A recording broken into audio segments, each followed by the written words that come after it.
Hola, saludos a todos en esta sesión continuada sobre el tema de la teoría del espacio, ¿no? La materia teoría del espacio número 2, que está siendo impartido en el intensivo de julio 2026. Siguiendo con los preceptos que hemos venido desarrollando en sesiones anteriores, pues ya a partir de la interpretación de todas las condiciones que de alguna manera determinan en cada periodo las características espaciales que tiene la arquitectura,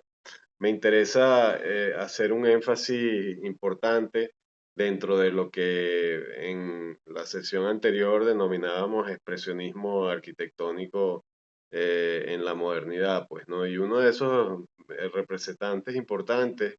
de esa modernidad expresionista es justamente a quien vemos en esta imagen, quien es el arquitecto Oscar Niemeyer, quien es un arquitecto destacado y de importancia capital en lo que es el desarrollo de un movimiento moderno particular, porque tiene una esencia regional que tiene que ver mucho con el lugar en donde se edifica, pues, ¿no? Ese sentido del lugar del cual habla posteriormente la modernidad en los años 60 y 70. Ya en Niemeyer hay una esencia que germina y que de alguna manera recoge y resume con la idea y la sensación de la materialidad en bruto, pero al mismo tiempo aligerada a través de la forma estructural, como lo vemos en la imagen que nos acompaña del Palacio de Plan Alto en la ciudad de Brasilia, que dicho sea de paso es una de las pocas ciudades planificadas desde su inicio, ¿no? Es decir, es la capital de Brasil y una ciudad que fue diseñada desde cero con la participación de Lucio Costa y como planificador urbano y de Oscar Niemeyer, que es el creador de todas las edificaciones que en ella se desarrollaron, pues, ¿no? Entonces,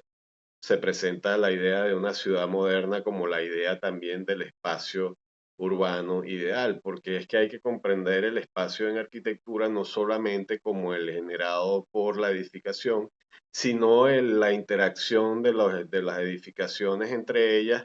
y la planificación también del espacio público, pues, ¿no? Que en este caso también otorgaba como la ciudad moderna que se impuso sobre muchas de las tramas originarias de las ciudades americanas y latinoamericanas y europeas. En este caso, pues se impone sobre un terreno absolutamente virgen y establece unos criterios de desarrollo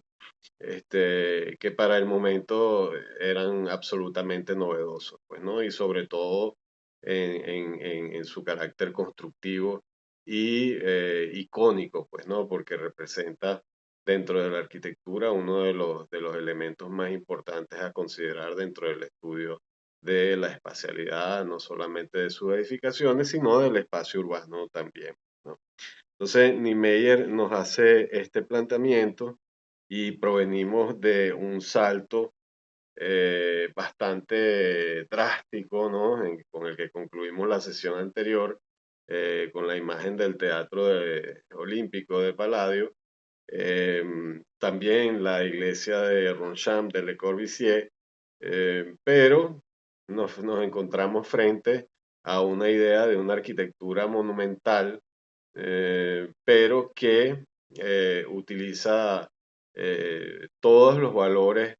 que tiene a la mano para desarrollar una estética y una espacialidad absolutamente particular y novedosa, ¿no? De carácter monumental y moderno, donde predomina el vacío y donde predomina la interacción del individuo con ese vacío y con la aproximación a las edificaciones y su recorrido, pues porque éstas se observan y se recorren tanto en su exterior como en su interior. Y bueno, hay una cantidad de argumentos paisajísticos, ¿no? Que se desarrollan de la mano de Roberto Burle Marx, que vienen a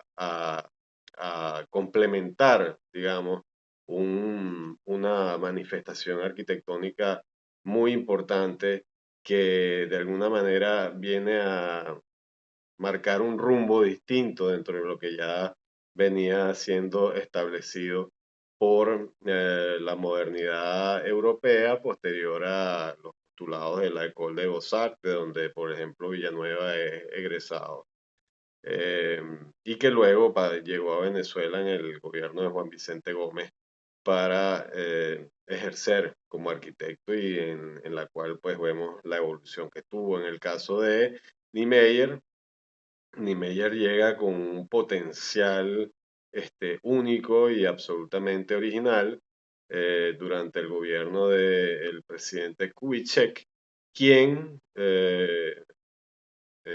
encomienda la edificación de una nueva ciudad para una nueva sociedad y para un nuevo emporio industrial que era el Brasil en ese momento de la posguerra, pues, ¿no? Porque era una Brasil altamente industrializada y una capacidad de producción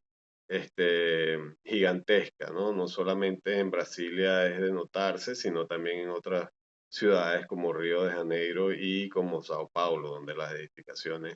también de alguna manera traducen un poco esa idea del paisaje eh, sinuoso y ondulado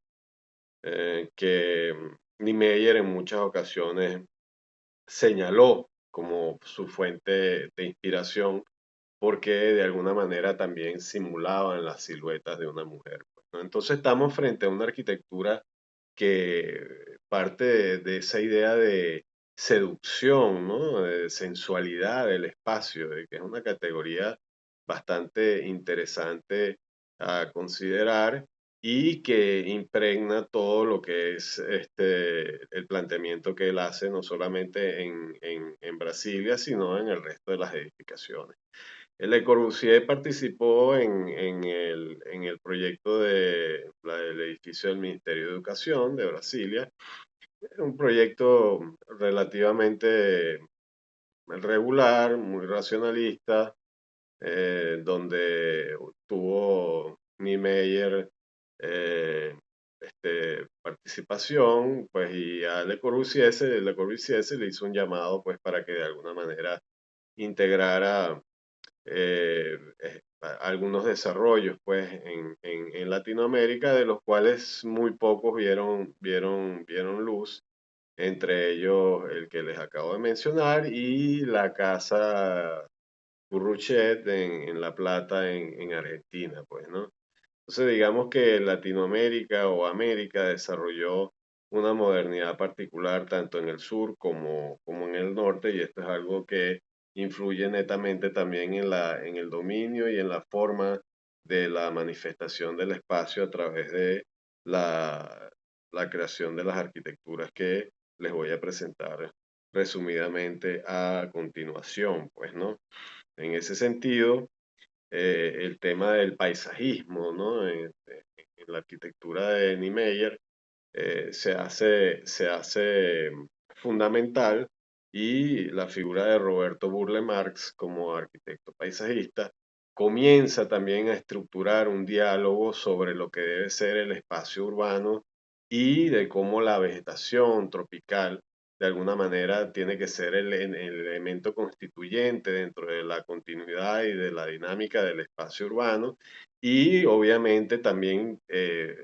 por su formación como artista plástico, Burle Marx le imprime un carácter artístico a todas sus creaciones. Pues, ¿no? De Burle Marx tenemos en Venezuela y precisamente en la ciudad de Caracas también la creación del Parque del Este, que es hoy llamado Generalísimo Francisco de Miranda. Este es un parque que desarrolló en conjunto con los arquitectos Fernando Taora, arquitectos paisajistas Fernando Taora y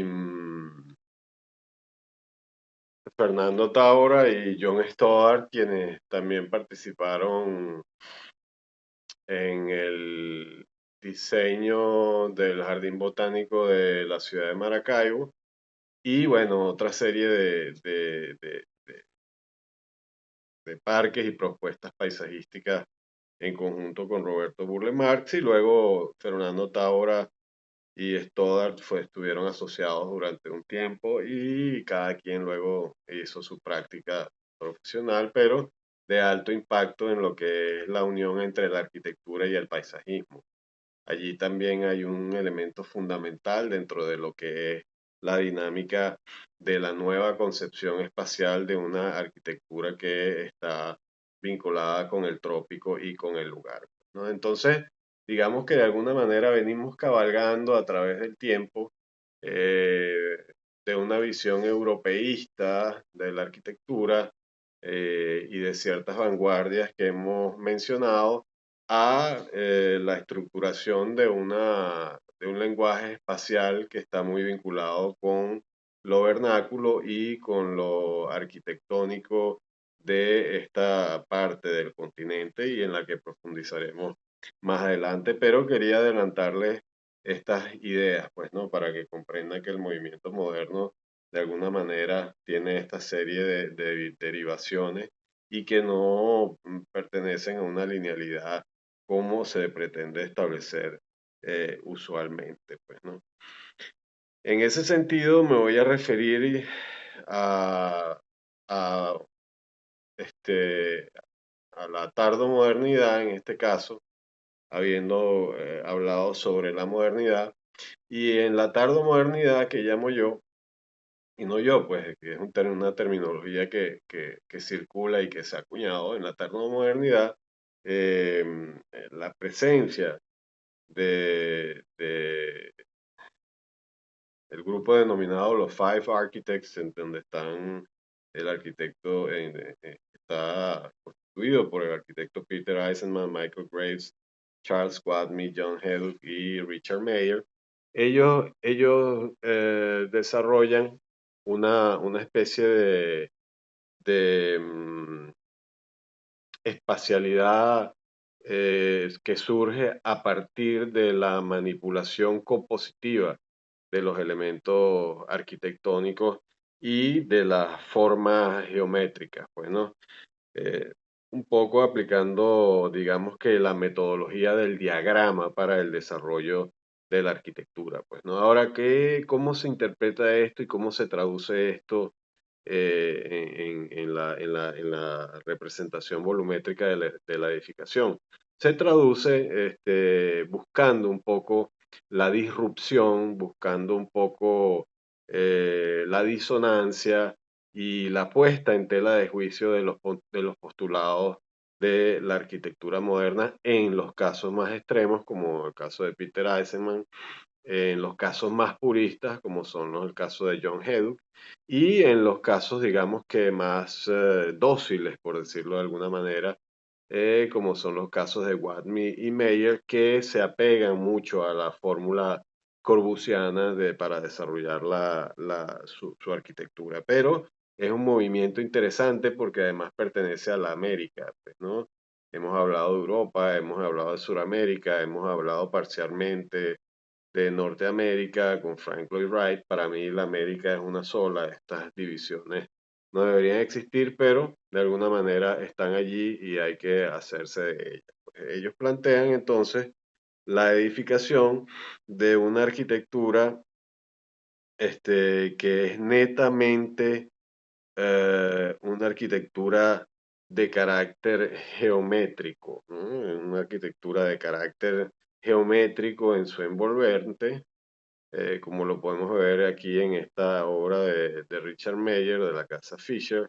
y logran, obviamente, la manipulación de la forma para la determinación también del continuo espacial, pues, ¿no? Entonces, aquí evidentemente una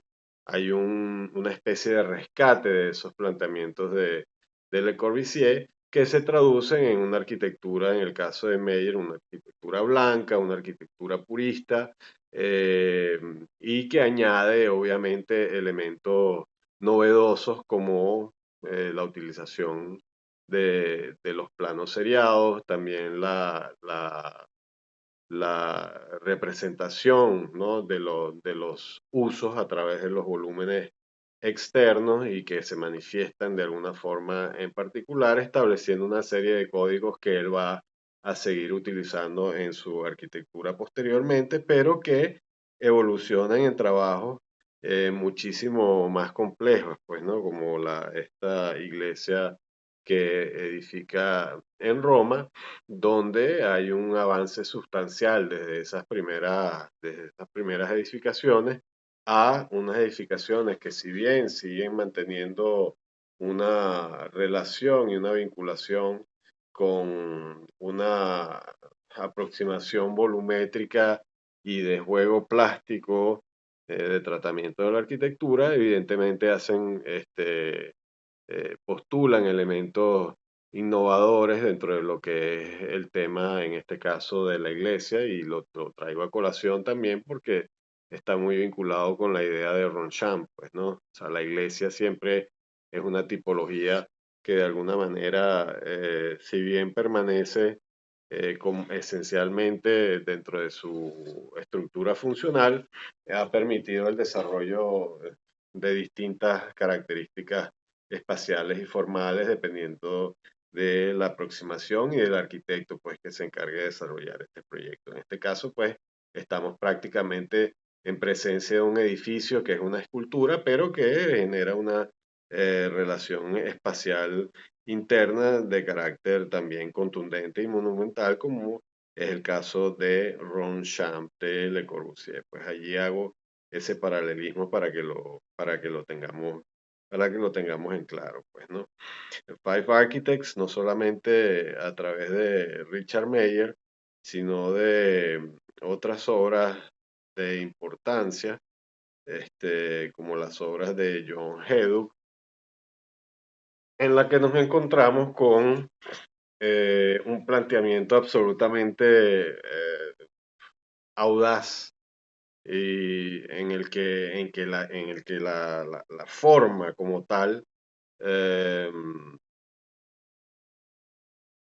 se manifiesta en la diversidad, pero dentro de su unicidad. Es decir, cada uno de los elementos que en este caso incorporan la Wall House, como es que es el nombre de esta edificación, eh,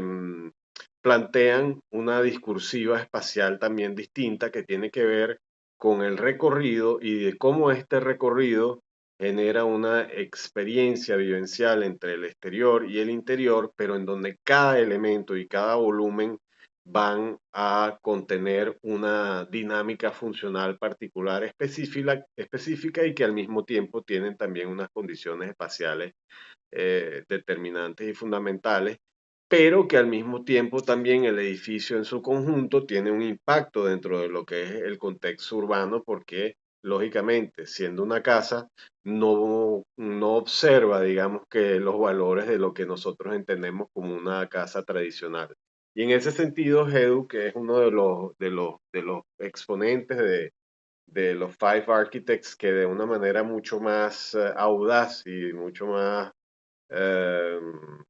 centrada en los valores del purismo arquitectónico,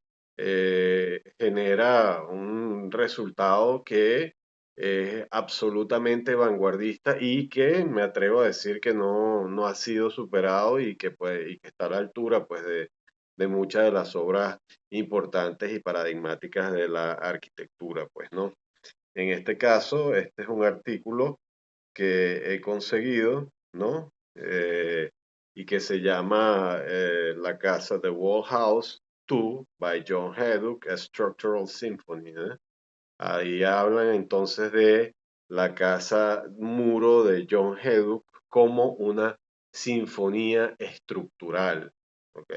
Y entonces aquí viene ya con los Five Architects permeando un poco esa idea de la arquitectura como sinfonía, de la arquitectura como elemento espacial en donde la sensación y el tema de la atmósfera empiezan a tomar un valor importante, pues, ¿no? Pero que lógicamente eh, obedecen a los preceptos compositivos que están más vinculados con el movimiento moderno, pues, ¿no? Sin embargo, hay obviamente una idea de irrupción y de destrucción de la idea de la imagen compacta, ¿no? De la edificación que viene prevaleciendo a lo largo del tiempo, y esto obviamente deriva en una caracterización espacial absolutamente distinta y novedosa. Siguiendo con los Five Architects están las arquitecturas también de Charles Watney, en donde el elemento compositivo eh, eh, viene a constituirse un poco en una dialéctica entre lo que sucede dentro y fuera de la edificación. Nuevamente la edificación aparece como un objeto y un volumen percibido desde el exterior, un poco asumiendo esa idea de la Acrópolis y del Partenón. Y en este caso, pues, obviamente no solamente la edificación se observa en un campo perfectamente ideal para la edificación de esta estructura, es decir, es un sitio idílico prácticamente para la constitución de esta arquitectura, y ella se presenta como elemento de dominio dentro del paisaje, pero también como elemento funcional y de desarrollo de una vivienda estudio. En este caso, la vivienda está por un lado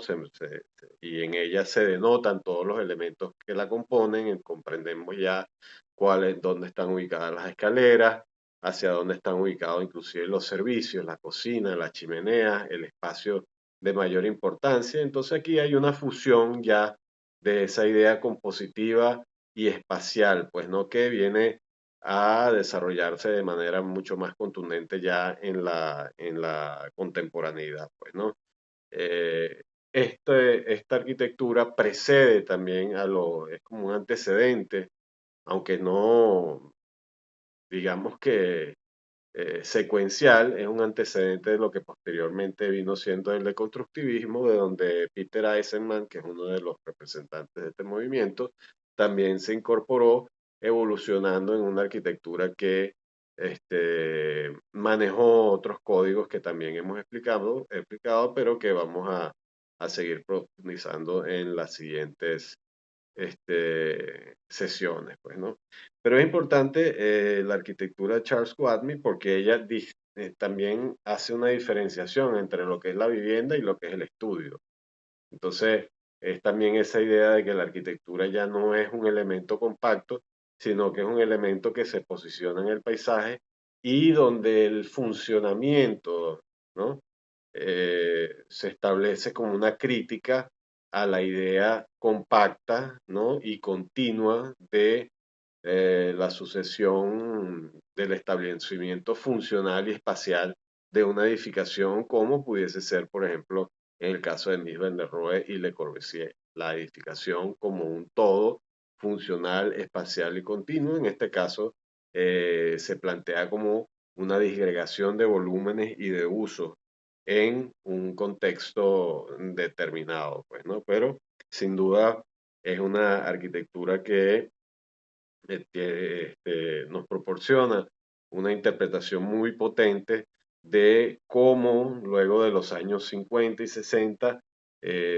la arquitectura se va dirigiendo hacia el estudio de la modernidad, de alguna manera reinterpretándola y proponiendo nuevas soluciones para el tema vinculado con el uso y la función arquitectónica.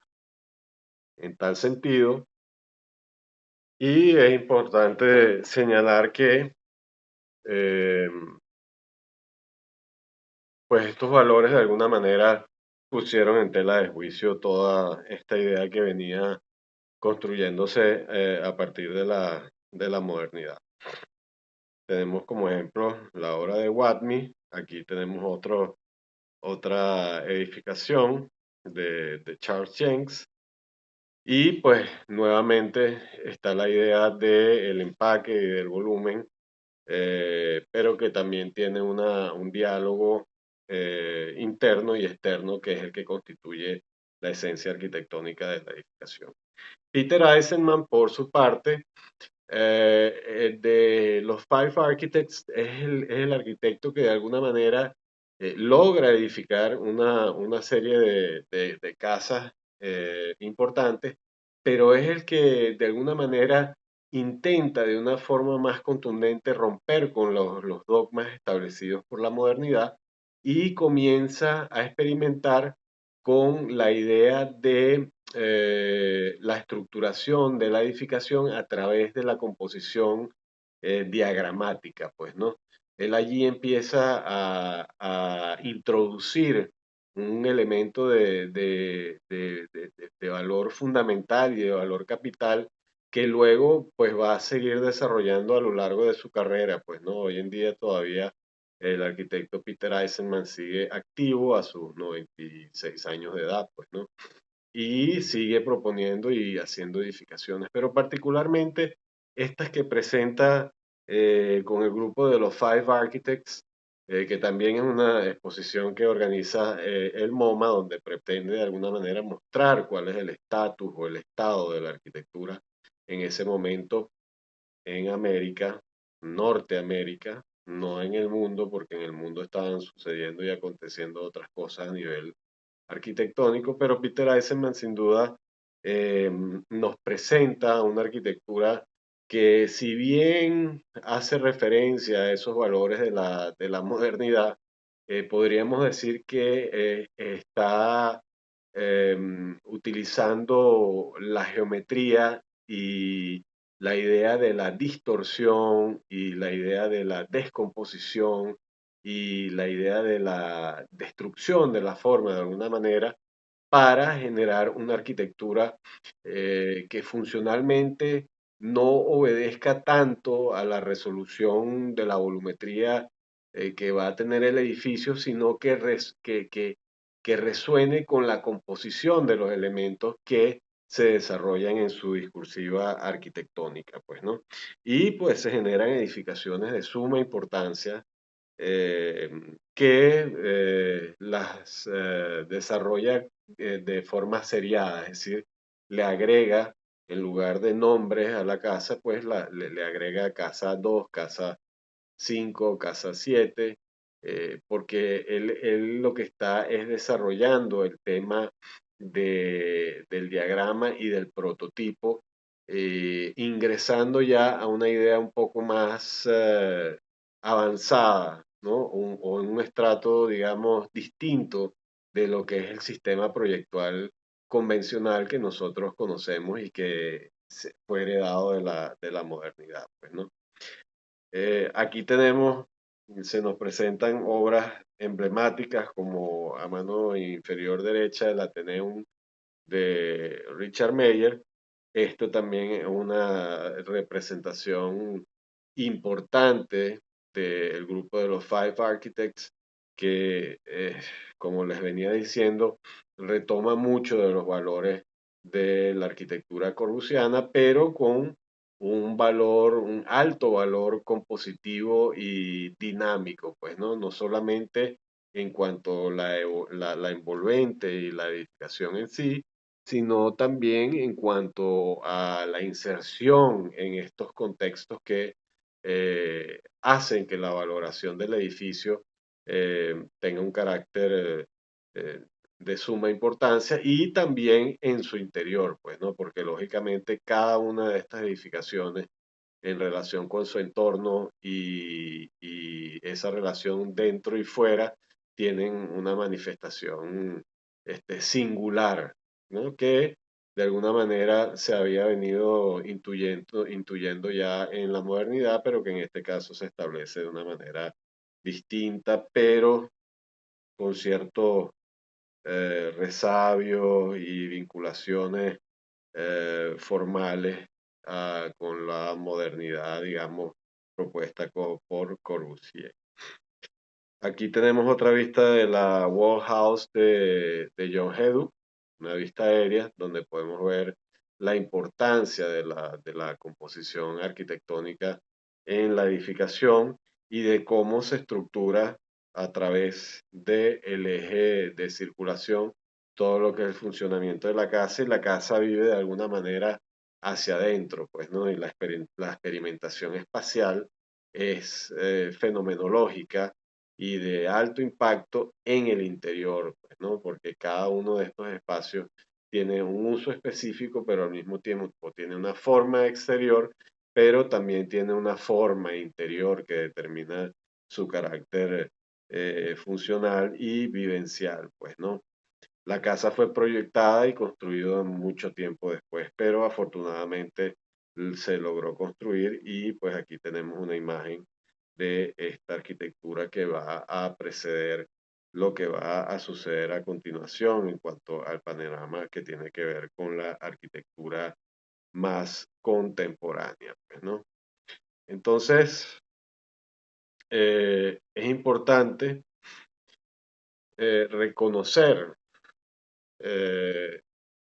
la figura de Sevi, de Bruno Sevi, como un elemento crítico, fundamental, que, cuyo aporte fue de mucha importancia, pues, ¿no? Porque su crítica básicamente redefinió la idea de cómo debe concebirse la arquitectura, pues, ¿no? Y de cómo la arquitectura debe ocupar un lugar primordial en la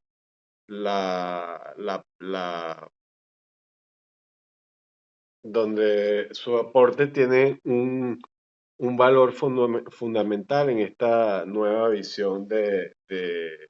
la edificación de la arquitectura como espacio, pues, ¿no? Porque Sevi sostenía, volviendo al eje estructural de la modernidad para luego pasar al eje estructural de la contemporaneidad, él sostenía que el espacio es esencial tanto para la definición como para la apreciación de la arquitectura. Y también promulgó la idea de que el espacio está vacío hasta que es ocupado por mensajes visuales. Fíjense que aquí Sevi habla de mensajes visuales, ¿no? Cuando hoy en la contemporaneidad estamos hablando de mensajes sensoriales, ¿no? De mensajes atmosféricos. Pero Sevi sostenía que el espacio está animado por los gestos y la intervención de quienes lo habitan, ¿no? Ellos de alguna manera son las que constituyen la forma y la utilización de ese espacio, pues, ¿no? Fue muy apegado a la idea del espacio como lo concibe Frank Lloyd Wright, pues, ¿no? Sevi participó en el influyente Simposio Internacional de Arquitectura Mensch und Raum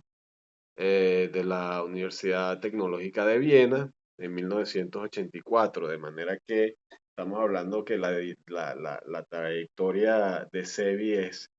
sumamente dilatada, y fue testigo de excepción en lo que respecta a al reconocimiento de la evolución de lo arquitectónico, pues, ¿no? Y lógicamente de la valoración del espacio dentro de lo que es la compositiva arquitectónica, ¿no? Pero Sevi era muy crítico, ¿no? Con cualquier tendencia clasicista que apareciese en la arquitectura moderna, pues, ¿no? Eh, y criticaba a muchos de los arquitectos que admiraba, así como lo estamos haciendo en esta clase y en estas disertaciones, porque acusaba a muchos de los arquitectos del movimiento moderno de mantener aspectos que pertenecían a una antigüedad clásica ya superada,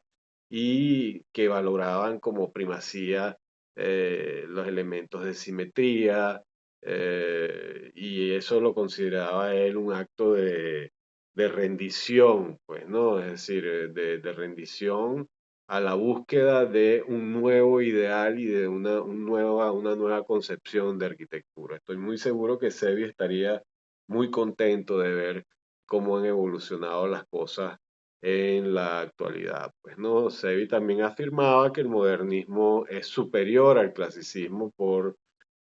su tendencia a equiparar la simetría con el miedo a vivir.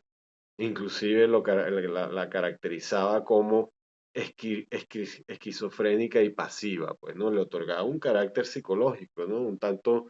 como lo que nos planteaba Jung, pues, ¿no? La idea de ese ser como individuación dentro del espacio es un elemento portador de la libertad de ese propio espacio, mientras que quien permanecía atado a los cánones que promulgaba el clasicismo, simple y llanamente eh, tenía una conciencia distinta de las cosas. Fue crítico de la utilización de la luz artificial y lo consideraba un acto de falta de ética, pues, ¿no? En lo que era la constitución de la obra arquitectónica, pues, ¿no? Entonces, Sevi nos dejó obras muy importantes, aparte de Saber ver la arquitectura, de 1948, también La historia de la arquitectura moderna, de 1950, Arquitectura e Historiografía de 1951, El lenguaje moderno de la arquitectura y la historiografía de 1978, ya 30 años después de haber producido Saber ver la arquitectura. Arquitectura in Nuce, que también es un tratado, pues bueno, no es un tratado, sino es una disertación teórica que es muy adelantada y muy interesante de revisar, de 1979, y también, como estábamos mencionando, la urbanística, que pertenece a la idea del desarrollo del espacio, ¿no? Y de los elementos que incorporan la ciudad. Produce en el 87 Saber ver la urbanística, entre otros libros, pues, ¿no? De manera que su producción fue bastante prolífica y constituye un elemento fundamental para la comprensión de la arquitectura moderna. Y con esto, y con la carátula de su libro Saber ver la arquitectura, damos fin a esta etapa del conocimiento del pensamiento de Sevi como elemento analítico de todos los movimientos desde la antigüedad clásica hasta este punto. Y a partir de estas posturas bastante radicales, en donde Sevi criticaba que la arquitectura no tenía el valor que debía tener en su momento y que todavía eh, ponemos en duda que así sea, pues, ¿no? Porque muchas personas conocen en este momento a los artistas, conocen a los escritores, los literatos y los poetas, pero muy pocos siguen sin conocer a los arquitectos y a la arquitectura, independientemente de que la arquitectura nos rodea y es la que constituye nuestro espacio vital y en el cual nos desenvolvemos. Entonces, hay unas ciertas hay ciertos elementos pendientes en cuanto a la revisión de los preceptos arquitectónicos y pues de superación de esas ideas estáticas que vamos viendo que se van desarrollando no solamente a partir del deconstructivismo, sino también de la idea de la arquitectura como eh, atmósfera y como percepción de todos los sentidos, ya como el individuo eh, integrado en la experiencia sensorial de la arquitectura, pues, ¿no? A través de como mencionábamos anteriormente en las sesiones previas, de los postulados que hacen Peter Zumthor y Juhani Palasma, y en donde mencionábamos que si tenemos 5 sentidos, pues, ¿por qué solamente utilizar la pura visualidad cuando existen otros 4 sentidos que nos permiten percibir y experimentar la arquitectura? Muchas gracias. Es todo por esta clase y pues nos vemos en la sesión próxima para continuar con la identificación y el reconocimiento del manejo del espacio a lo largo de la historia y de su vinculación intrínseca con los movimientos arquitectónicos. Muchas gracias y buenas noches.